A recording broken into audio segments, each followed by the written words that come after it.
Kebanyakan dari kita mungkin sangat familiar dengan bumbu penyedap rasa bernama monosodium glutamat atau lebih familiar dengan sebutan micin.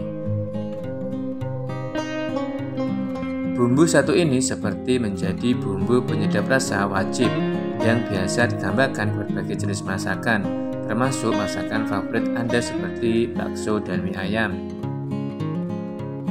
Berbicara tentang micin, mungkin Anda langsung berpikir tentang zat berbahaya yang dapat membuat bodoh atau menyebabkan kemampuan otak menurun. Perlu kalian tahu, kandungan glutamat dalam micin sebenarnya juga terdapat pada bahan makanan lain, seperti susu, telur, daging, ikan, ayam, dan jamur yang sebenarnya memiliki manfaat bagi metabolisme dan digunakan sebagai sumber energi. WHO bahkan mengatakan MSG sebagai bahan penyedap tambahan yang aman untuk digunakan selama tidak melebihi ambang batas. Lalu terbuat dari apa sebenarnya micin ini? Pada video kali ini kita akan membahasnya untuk kamu.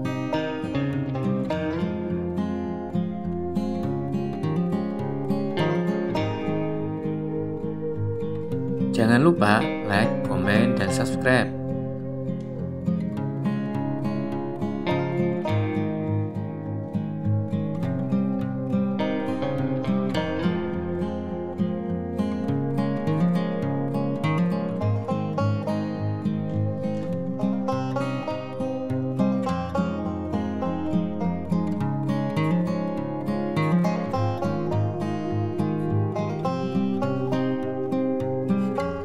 Pada pembahasan kali ini, video ini didukung oleh pabrik penyedap rasa Ajinomoto. Bahan dasar dari pembuatan penyedap rasa monosodium glutamat berasal dari para petani ini. MSG atau micin dibuat dari dua bahan utama, yaitu molase atau tetes tebu dan juga tepung tapioka atau tepung singkong. Setelah tebu-tebu ini dipanen, tebu akan dibawa ke mesin penggilingan untuk diperas dan diambil saripati gulanya.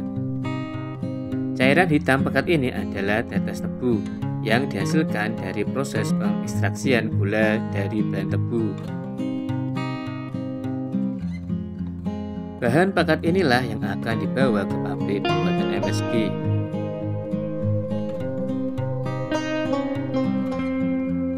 Sementara itu, hasil panen petani singkong akan dibawa ke pabrik pembuatan tepung tapioka untuk dihaluskan dan diambil pati dari tepung singkong.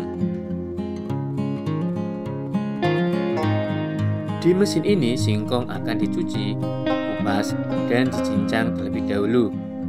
Kemudian singkong akan digiling halus dan pop yang dihasilkan akan dicuci, dipintal, dan sampai campuran utamanya adalah pati dan air murni.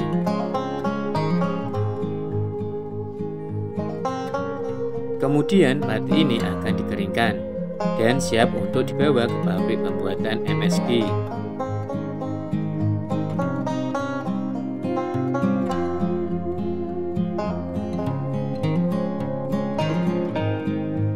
Selanjutnya di pabrik pembuatan MSG, ketika bahan baku ini tiba di pabrik, selanjutnya akan melakukan proses pengolahan. Namun sebelumnya perlu kalian tahu, proses pembuatan monosodium glutamat dihasilkan dari proses fermentasi dengan mikroorganisme asam glutamat. Mikroorganisme jenis ini disebut juga mikroba fermentatif. Selain pada MSG, mikroba fermentatif juga digunakan pada produk susu yang dibuat menjadi keju dan yogurt dengan bantuan mikroorganisme Lactobacillus.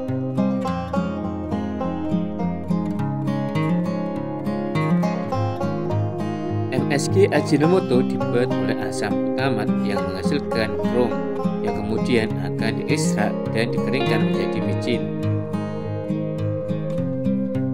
Proses pembuatan MSG dimulai dengan tetes tebu pilihan yang berkualitas, di mana tetesan tebu ini memiliki warna hitam pekat yang sangat kental. Warna hitam ini menandakan kandungan gula pada tetes tebu yang masih tinggi. Kemudian, tetes tebu ini akan dicampurkan dengan tepung tapioka dan disalurkan ke proses fermentasi. Fermentasi berlangsung dalam tangki seperti ini. Pertama, bahan dasar yang sudah tercampur disalurkan ke tangki fermentasi dan kemudian mikroba fermentasi ditambahkan. Campuran ini akan diaduk selama sekitar 2 hari. Dalam tangki ini, mikroba fermentasi akan mengubah gula kompleks menjadi asam glutamat. Mikroba akan terus menghasilkan asam glutamat hingga gula kompleks hilang dari tangki fermentasi. Selanjutnya, asam glutamat dari proses fermentasi akan masuk ke tahap pemekatan, di mana larutan asam glutamat yang dihasilkan dari proses fermentasi kemudian diberi uap panas untuk mengurangi kandungan air di dalam tangki evaporator. Proses ini membuat uap air naik ke tangki bagian atas, sementara asam glutamat yang masih pekat terpisah di tangki bagian bawah. Asam glutamat pekat selanjutnya akan dimurnikan dan dinetralkan dengan cara kristalisasi.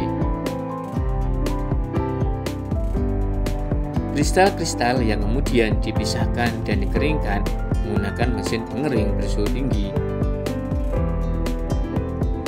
Proses kristalisasi dapat dilihat melalui jendela ini. Proses terakhir adalah filterisasi sentrifugal dari kristal. Mesin ini menghasilkan bijian lembut terpisah dengan ukuran yang sama yang kita kenal dengan butiran micin.